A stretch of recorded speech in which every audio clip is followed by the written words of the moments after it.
Welcome friends. स्वागतम दोस्तों। आज के इस वीडियो में हम एक ऐसी दवा के बारे में जानेंगे जिसका प्रयोग नवजात शिशुओं तथा छोटे बच्चों में नींद के लिए किया जाता है। इस दवा का नाम है ट्राइक्लोफॉस सिरप।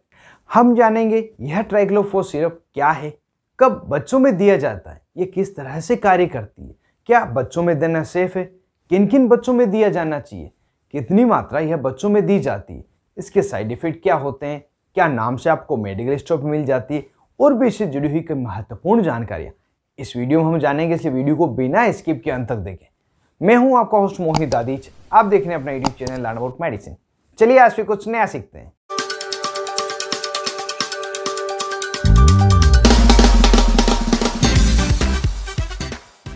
हेलो फ्रेंड्स, नमस्ते दोस्तों। ट्राइक्लोफॉस सिरप, जिसे हम ट्राइक्लोफॉस सोडियम ओरल सॉल्यूशन के नाम से भी जानते हैं, यह सेडेटिव हाइप्नोटिक क्लास की दवा है जो शॉर्ट टर्म ट्रीटमेंट के रूप में प्रयोग लाई जाती है।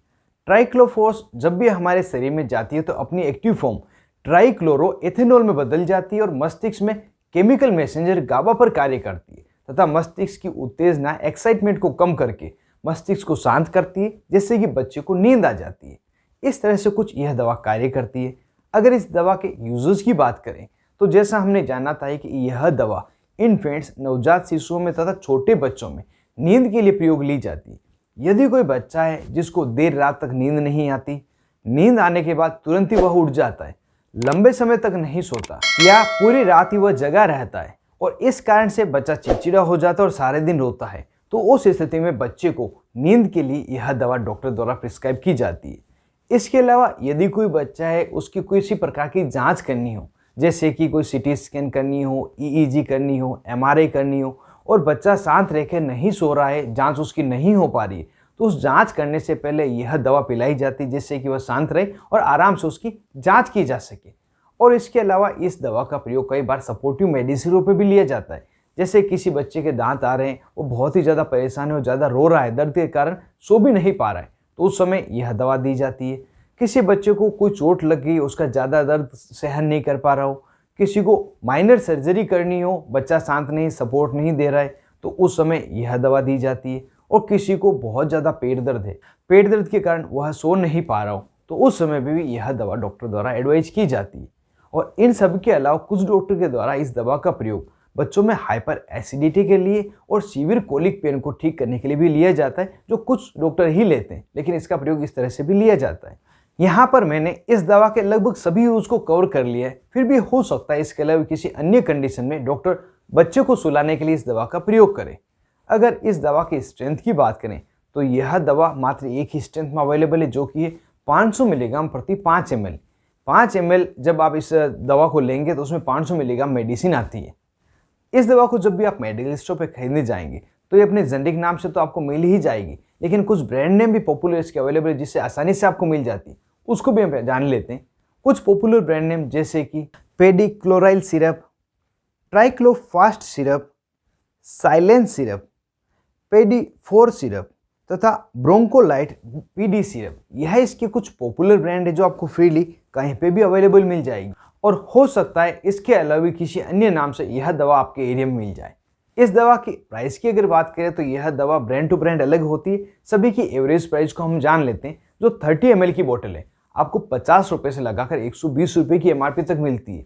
इसमें जो भी आपको आसानी से मिल जाए, जो सस्ती मिले, उसे आप ले सकते हैं। सभी का एक जैसा ही असर होता है। अब इस दवा की डोज के बारे में जान लेते हैं, कितनी मात्रा में बच्चे को दी जाती है। उससे पहले एक विशेष बात आप ध्यान रखें, इस दवा का प्रयोग बच्चों में सिर्फ और सिर्फ डॉक्टर की एडवाइस पे ही करना है, डॉक्टर के प्रिस्क्रिप्शन पे ही करना है। इसके अलावा अगर करते हैं तो आपको बड़ी समस्या का सामना करना पड़ सकता है। अब अगर इसकी डोज के बारे में जाने तो इसकी डोज बच्चों में पर किलोग्राम दी जाती, बच्चों की वजन के अकॉर्डिंग दी जाती, जो कि होती है 30 मिलीग्राम से लगाकर 50 मिलीग्राम प्रति केजी, और इसे सिंगल डोज में ही दिया जाता है। और अगर किसी को लेवल 4 का सेडेशन करना हो बच्चों में तो 100 मिलीग्राम प्रति केजी तक यह दवा दी जा सकती है। इस दवा का प्रयोग रेगुलरली कभी भी नहीं किया जाता है, नियमित तौर पर नहीं करना होता है। जब इसकी आवश्यकता होती है, विशेष परिस्थितियों में, स्पेशल सर्कमटेंस में इसका प्रयोग किया जाता है। इसकी डोज के कैलकुलेशन को थोड़ा सा मैं कैलकुलेट करके बता देता हूँ।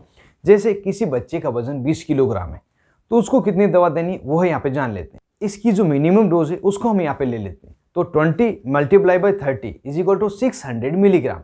बच्चे को 600 मिलीग्राम दवा देनी है। अब जो हमने शुरुआत में जाना था, ये इसकी स्ट्रेंथ आती है 500 मिलीग्राम पर 5 ml आती है। अगर इसको हम डिवाइड करें तो 1 ml में 100 मिलीग्राम होगी। तो आप यहाँ पे मुझे कैलकुलेट करके बताएं कि 600 मिलीग्राम के लिए कितने ml की आवश्यकता होगी। जी हाँ, आपने बिल्कुल सही कैलकुलेट किया है। 1 ml में 100 मिलीग्राम है तो 6 ml में 600 मिलीग्राम होगी। तो इस 20 किलो के बच्चे को 6 ml ये सिरप दी जाएगी। तो इस तरह से इसकी कैलकुलेशन की जाती है।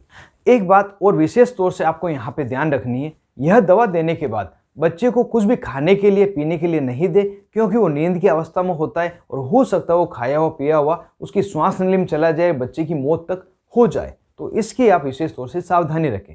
जब ये दवा आप दे देते हैं तो 30 मिनट में यह अपना असर बताना शुरू कर देती है, बच्चे को नींद आ जाती है और अगले 90 मिनट तक बच्चा सोए रहता है।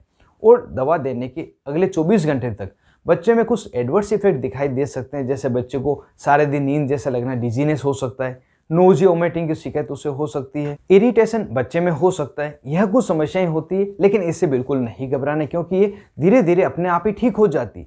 लेकिन यदि किसी कंडीशन में यह समस्याएं ठीक नहीं हो तो तुरंत ही अपने नज़दीक अस्पताल में जाकर डॉक्टर को बताएं।